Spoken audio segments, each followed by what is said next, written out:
My name is Jenny, and I'm the owner of Milk+Cookies. We are an ice cream shop and cafe located on Tweedy Boulevard in the city of Southgate. We sell cookies, handmade ice cream, and organic, sustainably sourced coffee. I'm a lifelong resident of Southgate. I've been here most of my life. I own a home here. My entire family still lives here. And this community is really important to me, which is why I decided to open up a business in Southgate. I opened up Milk+Cookies because I wanted to be able to provide a place that makes people happy and to be able to give back to my community. So philanthropy and community activism have been a huge part of my life because of my parents. And my mom has been a seamstress for over 30 years. And ever since I can remember, even as a teenager, I used to help her write checks to nonprofit organizations. And she never made that much money, so I always thought, that was something really great that she was doing. In terms of community activism, my father was unfortunately carjacked and shot here in Southgate. And years after that, he actually became a community activist, because it was his way of, changing things here in the city. And so, I thought it was an amazing thing for him to do, and I'm following in their footsteps essentially. As an individual, there's only so much that you can do.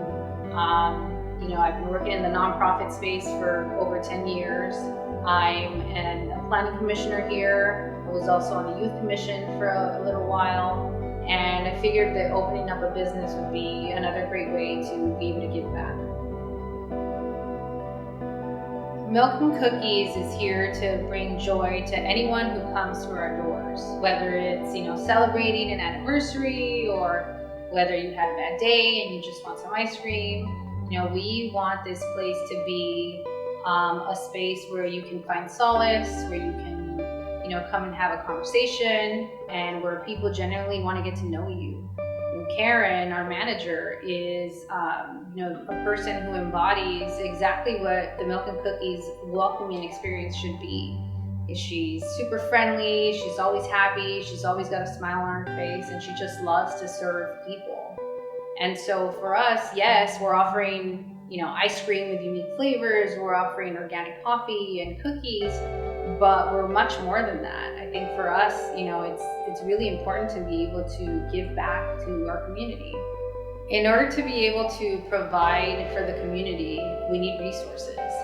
And running a successful business would allow us to be able to have those resources available.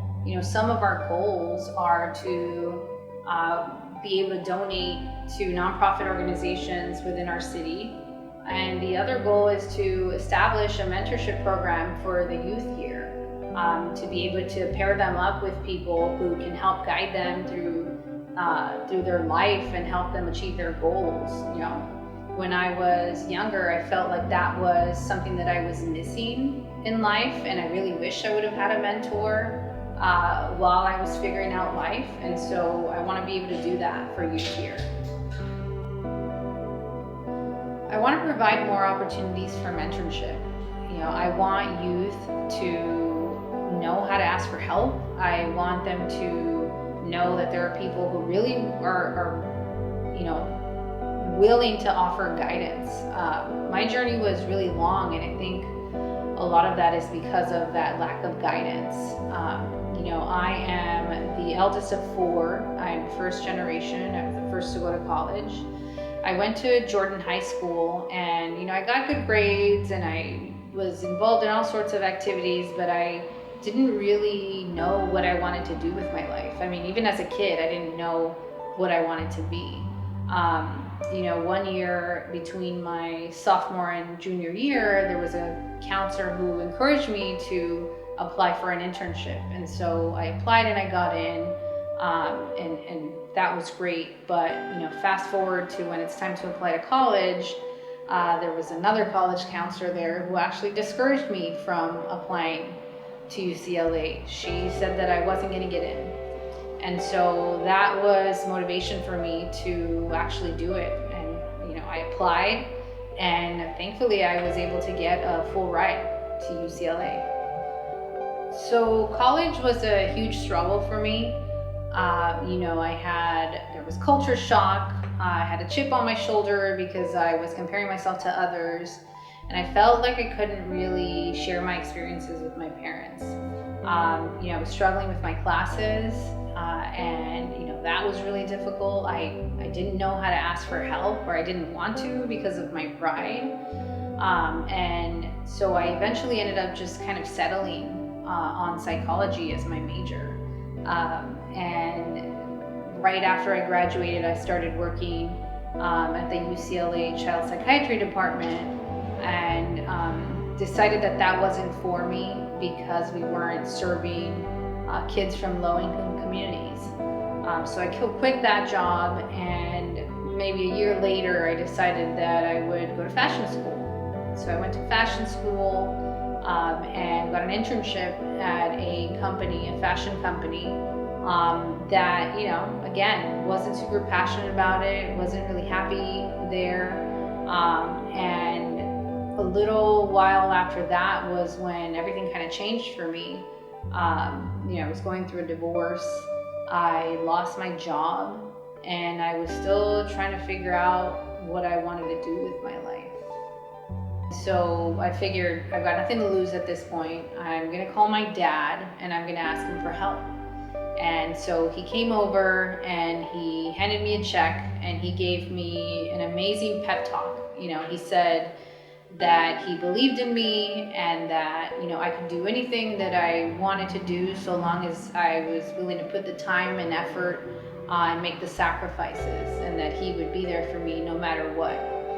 And so I think for me that was a turning point, because I was stuck in a headspace, in a negative headspace, kind of just believing what people were telling me. And I think it's what I want to do is I want to be able to help youth who don't believe in themselves, right? I want to teach them that they do have a lot to offer, and I want to teach them that it's okay to ask for help, and that their lives can really be transformed. I want people to believe in themselves, and I want people to believe in our community. Sometimes people walk in here and they ask, wow, this place is so nice. Like, why would you open it up in Southgate?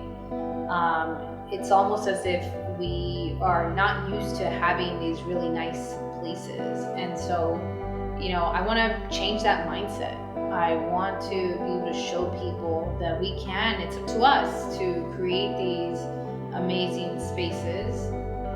And why is it that we educate ourselves and we leave our community? It's so much easier to just leave and create a life elsewhere. But it's a lot more difficult to invest and stay in your own community. Working on yourself takes time, and it takes sacrifice, and sometimes you're going to make mistakes. But it's an environmental and habitual practice to improve on yourself and on your community.